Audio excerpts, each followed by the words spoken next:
नमस्कार, स्वागत, वंदन, अभिनंदन आप सभी लोगों का आज के इस वीडियो में, जिसमें हम क्लास 9 का मैथ्स का चैप्टर 9 जिसका नाम है सर्कल। तो आज के वीडियो में हम इस चैप्टर के थ्योरम नंबर 9, 10 एंड 11 इन तीन थ्योरम्स को आज की वीडियो में जानेंगे, पढ़ेंगे, समझेंगे। तो बिना देरी के शुरुआत करते हैं आज की इस वीडियो की और श्री गणेश करते हैं इस चैप्टर के थ्योरम नंबर 9, 10 एंड 11 का। तो थ्योरम नंबर 9 को शुरू करने से पहले कुछ क्वेश्चंस को सॉल्व कर लेते हैं, जिसमें से पहला क्वेश्चन ये कह रहा है कि angle ABC is equal to 69 degree, angle ACB is equal to 31 degree, find angle BDC। और इस क्वेश्चन का ये रहा फिगर। ठीक है, इस क्वेश्चन में हमें ये कह रहा है कि इस फिगर में जो एंगल ABC है वो है 69 डिग्री और जो एंगल ACB है वो है 31 डिग्री। तो हमें फाइंड आउट करना है एंगल BDC की वैल्यू। एंगल BDC की वैल्यू कैसे फाइंड आउट करेंगे? अच्छा, क्या ABC एक ट्रायंगल है? बिल्कुल है। तो इसकी एंगल सम प्रॉपर्टी होगी, जरूर होगी। अगर ये ट्रायंगल है तो इसकी एंगल सम प्रॉपर्टी तो जरूर होगी ना, जो कि होती है 180 degree. The sum of all angles of a triangle are equal to 180 degree. Okay, यानी angle A plus angle ABC plus angle ABC plus angle ACB is equal to 180 degree by angle sum property in triangle ABC। ठीक है। Angle A की value पता नहीं, angle ABC की value पता है जो कि है क्या 69 डिग्री, और एंगल ACB की वैल्यू पता है जो कि है 31 डिग्री। हम और इसका सम क्या होगा, और इन तीनों का सम क्या होगा, 180 डिग्री। ठीक है, तो इन दोनों को ऐड करेंगे तो हमें मिलेगा एंगल A प्लस कितना 100 degree is equal to 180 degree. Okay, तो angle A is equal to हो जाएगा 180 degree minus 100 degree is equal to 80 degree. तो एंगल A की वैल्यू निकल आई 80 डिग्री। और हम जानते हैं कि सर्कल के किसी भी कॉर्ड से सेम सेगमेंट में अगर दो एंगल्स या दो से ज्यादा एंगल्स बनाए जाते हैं तो वे सभी एंगल्स आपस में इक्वल होते हैं। ठीक है। तो आप इस सर्कल में ये देख सकते हो कि इस BC कॉर्ड की मदद से इस सर्कल के इस सेगमेंट में सेम सेगमेंट में दो एंगल्स बनाए गए हैं। तो ये दोनों एंगल्स आपस में इक्वल होंगे कि नहीं? इक्वल होंगे। तो अगर ये एंगल 80 डिग्री है तो क्या हम कह सकते हैं कि angle BDC will be also equal to 80 degree. तो इस तरीके से आपको पहला क्वेश्चन सॉल्व करना है। अब ये रहा इस क्वेश्चन के सॉल्यूशन का पैटर्न, ये रहा इस क्वेश्चन के सॉल्यूशन का ढांचा। आपको क्या बनाना है, इस ढांचे में स्टेटमेंट्स को ऐड करके इस ढांचे से एक शेप बनाना है। इस ढांचे से, इस पैटर्न की मदद से आपको एक शेप बनाना है। तो आपको इसमें क्या करना है, इस पैटर्न में स्टेटमेंट बस ऐड करना है। ये आपका है होमवर्क।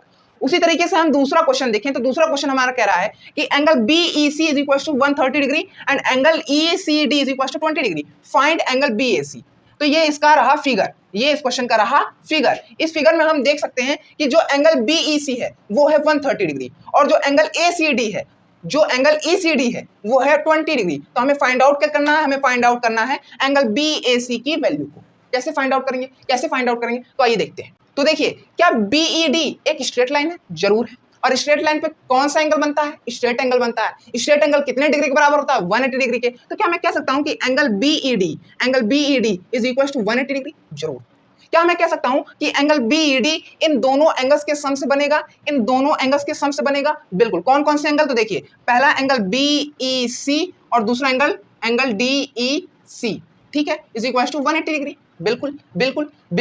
अब एंगल BEC की वैल्यू हमें पता है जो कि है 130 डिग्री प्लस एंगल DEC। क्यों? क्योंकि हमें एंगल DEC की वैल्यू पता नहीं, तो हम इसलिए यहाँ पे एज इट इज उतार देंगे, बराबर 180 डिग्री हो जाएगा। ठीक है, अब एंगल DEC बराबर कितना हो जाएगा? 180 डिग्री माइनस में 130 degree is equal to 50 degree. ठीक है। तो इस एंगल की वैल्यू कितनी निकल आई? 50 डिग्री। इस एंगल की वैल्यू कितनी निकल आई? 50 डिग्री। अब क्या मैं कह सकता हूं कि DEC एक ट्रायंगल है? जरूर। तो हम इसमें एंगल सम प्रॉपर्टी लगा करके इस एंगल की वैल्यू निकाल सकते हैं। बिल्कुल। कैसे निकालेंगे? तो देखिएगा, in triangle DEC angle D plus angle DEC plus angle DCE बराबर 180 डिग्री होगा? बिल्कुल होगा। कैसे? Angle sum property. ओके। तो एंगल D हमें निकालना है, तो एंगल D को हम एज इट इज निकलेंगे प्लस एंगल DEC की वैल्यू हमें अभी पता चली जो कि 50 डिग्री प्लस एंगल DCE है एंगल डी सी हमें गिवन था जो कि है 20 डिग्री बराबर 180 डिग्री। अब सम कर देंगे इन दोनों एंगल्स का तो हमें मिलेगा angle D plus 70 degree is equal to 180 degree. ठीक है, एंगल डी की वैल्यू निकल आएगी 180 डिग्री माइनस में 70 degree is equal to 110 degree. ठीक है, ये रही आपके इस एंगल की वैल्यू, लेकिन हमें निकालनी है इस एंगल की वैल्यू। और हम ये जानते हैं कि किसी भी सर्कल के किसी भी कॉर्ड की मदद से अगर उस सर्कल के सेम सेगमेंट में दो एंगल्स बनाए जाते हैं तो वो दो एंगल्स आपस में इक्वल होंगे। दो एंगल्स क्या, दो से ज्यादा भी एंगल्स बनाए जाते हैं तो वो दो एंगल्स या दो से ज्यादा एंगल्स आपस में इक्वल होंगे। तो उसी तरीके से इस डायग्राम में दो एंगल्स बनाए गए हैं इस सर्कल के इस सेम सेगमेंट में और इस कॉर्ड की मदद से। तो क्या मैं कह सकता हूं कि ये एंगल और ये एंगल बराबर होगा? बिल्कुल होगा। अगर ये एंगल 110 डिग्री है तो क्या मैं कह सकता हूं कि ये एंगल भी 110 डिग्री होगा? बिल्कुल होगा। तो इस तरीके से आपको इस सेकंड क्वेश्चन को भी सॉल्व करना है। तो बिना देरी के अब बढ़ते हैं अपने सर्कल चैप्टर के थ्योरम नंबर 9 पर। तो हमारे चैप्टर का थ्योरम नंबर 9 ये कह रहा है कि if a line segment joining two points subtend equal angles at two other points lying on the same side of the line segment the 4 points lie on a circle. इस theorem number 9 का अर्थ ये है कि दो points को join करने वाली line, दो पॉइंट्स को ज्वाइन करने वाली लाइन अगर इक्वल एंगल सबटेंड कर रही है किसी दो अदर पॉइंट्स पर जो कि उस लाइन सेगमेंट के सेम साइड पर लाई कर रहे हैं तो हम ये कह सकते हैं कि वो चारों पॉइंट्स एक सर्कल पे लाई करेंगे। ये कहता है हमारा थ्योरम नंबर 9। जैसा कि मैंने यहाँ पे दो पॉइंट्स बनाए, इन दोनों पॉइंट्स को एक लाइन की मदद से ज्वाइन कर दिया, ठीक है, और दो अदर पॉइंट्स उस लाइन सेगमेंट के सेम साइड पे बनाए और मैंने देखा कि इस लाइन सेगमेंट की मदद से अगर मैं इन दोनों पॉइंट्स पर एंगल सबटेंड करूंगा तो ये दोनों एंगल्स आपस में बराबर हैं। तो मैं ये कहूंगा कि थ्योरम नंबर 9 की मदद से मैं ये कह सकता हूं कि ये चारों पॉइंट सर्कल पे लाई करेंगे, ये चारों पॉइंट सर्कल पे लाई करेंगे। ये कहता है हमारा थ्योरम नंबर 9। अब बढ़ते हैं हम अपने थ्योरम नंबर 10 पर। तो हमारा थ्योरम नंबर 10 ये कहता है कि the sum of either pair of opposite angles of cyclic quadrilateral is 180 degree. इस थ्योरम नंबर 10 का ये अर्थ है कि किसी भी साइक्लिक क्वाड्रिलेटरल के जो ऑपोजिट एंगल्स होते हैं उनका सम 180 डिग्री के बराबर होता है। ये कहता है हमारा थ्योरम नंबर 10। जैसा कि ये एक साइक्लिक क्वाड्रिलेटरल है, ये एक साइक्लिक क्वाड्रिलेटरल है। अब अभी भी कुछ लोगों को समझ में नहीं आ रहा होगा कि भैया साइक्लिक क्वाड्रिलेटरल आखिर होता क्या है। ऐसा क्वाड्रिलेटरल जो किसी सर्कल पे बनता हो उसे हम साइक्लिक क्वाड्रिलेटरल कह देते हैं। जैसा कि ये क्वाड्रिलेटरल एक साइक्लिक क्वाड्रिलेटरल है क्योंकि ये क्वाड्रिलेटरल किसी इस सर्कल पे बना है। और हम ये कह सकते हैं इस थ्योरम नंबर 10 की मदद से कि अगर ये एक साइक्लिक क्वाड्रिलेटरल है तो इस क्वाड्रिलेटरल के जो ऑपोजिट एंगल्स ऑफ पेयर होंगे उनका सम 180 डिग्री के बराबर होगा। ये कहता है हमारा थ्योरम नंबर 10। अब बढ़ते हैं हम अपने थ्योरम नंबर 11 पे। थ्योरम नंबर 11 हमारा ये कहता है कि if sum of pair of opposite angles of a quadrilateral is 180 degree then it is a cyclic quadrilateral. इस थ्योरम का ये कन्वर्स इस थ्योरम नंबर 11 का ये मतलब है, ये अर्थ है कि किसी भी क्वाड्रिलेटरल के जो ऑपोजिट एंगल्स ऑफ पेयर हैं उनका सम अगर 180 डिग्री के बराबर है तो हम ये कह सकते हैं कि वो क्वाड्रिलेटरल एक साइक्लिक क्वाड्रिलेटरल होगा। ये हम कह सकते हैं थ्योरम नंबर 11 की मदद से। ये कहता है हमारा थ्योरम नंबर 11। तो अब बढ़ते हैं हम अपने इन दो थ्योरम्स से रिलेटेड क्वेश्चन पर। तो हमारा थ्योरम नंबर 10 और थ्योरम नंबर 11 से रिलेटेड पहला क्वेश्चन ये रहा कि prove that the quadrilateral formed by the internal angle bisectors of any quadrilateral is cyclic। इस क्वेश्चन का अर्थ यह है कि हमें प्रूव करना है कि किसी क्वाड्रिलेटरल के angle bisector internal angle bisectors के ज्वाइन होने की मदद से जो सेंटर पर क्वाड्रिलेटरल बनता है किसी भी टाइप का वो एक साइक्लिक होता है। ये हमें प्रूव करना है। तो मैंने इस क्वेश्चन का ये डायग्राम बना दिया। ठीक है जी। कैसे प्रूफ करेंगे? तो सबसे पहले क्या लिखते हैं किसी भी प्रूविंग वाले क्वेश्चन के सॉल्यूशन में? गिवन में क्या लिखना है आपको वो आप सोचिएगा। गिवन के बाद हम लिखेंगे टू प्रूव में हम क्या लिखेंगे? टू प्रूव में हम लिखेंगे कि EFGH is a cyclic quadrilateral. EFGH is a cyclic quadrilateral. ठीक। अब टू प्रूफ के बाद हम लिखेंगे प्रूफ में क्या लिखेंगे? प्रूफ में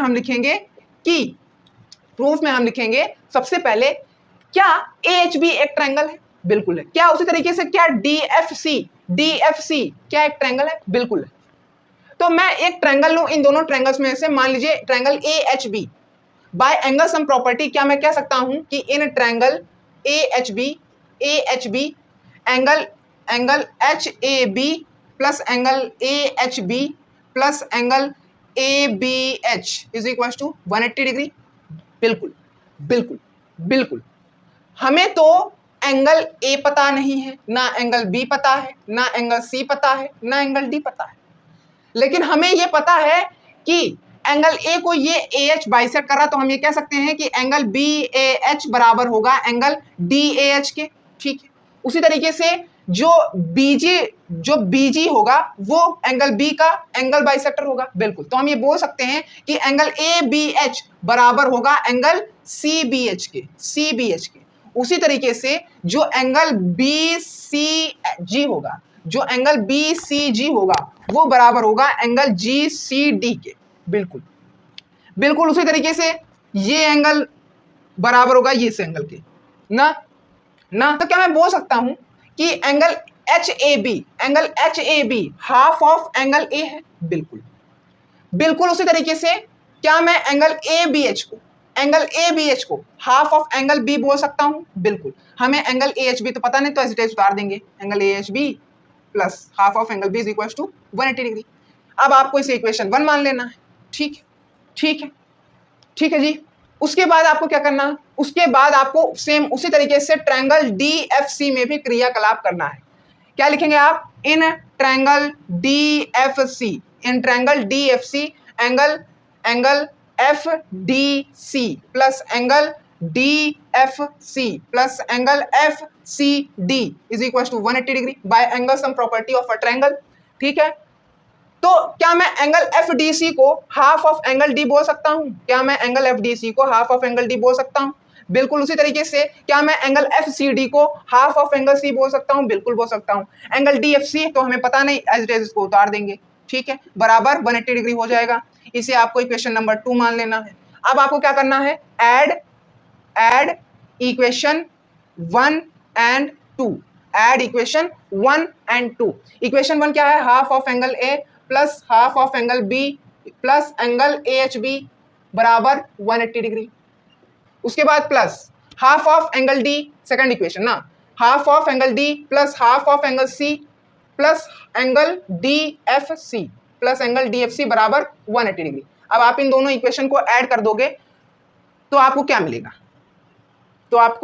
मिलेगा, कुछ इस तरीके का आपको मिलेगा, half of angle A, half of angle B, half of angle C, half of angle C plus half of angle D plus angle AHB plus angle AHB plus angle DFC बराबर 180 degree plus 180 degree बराबर हो जाएगा 360 degree के।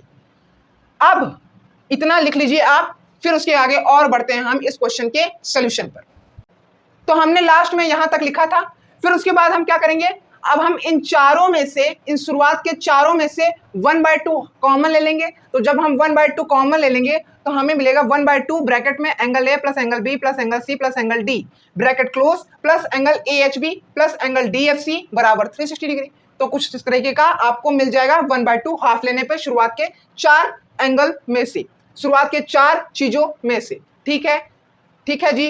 अब हम जानते हैं कि ABCD एक क्वाड्रिलेटरल है और एंगल सम प्रॉपर्टी क्वाड्रिलेटरल की कहती है कि वो 360 डिग्री के बराबर होती है। तो क्या हम कह सकते हैं कि angle A plus angle B plus angle C plus angle D बराबर 360 डिग्री होगा? बिल्कुल होगा। तो हमने वही किया, इन चारों एंगल्स को ऐड करके यहाँ पे 360 डिग्री लिख दिया। ठीक है, और बाकी एज हमने उतार दिया। ठीक है, अब हम सिंप्लीफाई करेंगे तो हमें मिलेगा यहाँ पे 180 डिग्री प्लस में एंगल AHB प्लस में एंगल DFC बराबर 360 डिग्री। ठीक है, अब इसी 180 डिग्री को हम इस तरफ भेज देंगे तो angle AHB plus angle DFC बराबर 360 डिग्री माइनस में 180 डिग्री ना। तो हमें क्या मिलेगा, angle AHB plus angle DFC बराबर 180 डिग्री। अब अगर इस क्वाड्रिलेटरल के both pair of opposite angles का सम 180 डिग्री के बराबर प्रूफ हो गया तो हम ये कह सकते हैं कि ये क्वाड्रिलेटरल एक साइक्लिक क्वाड्रिलेटरल है।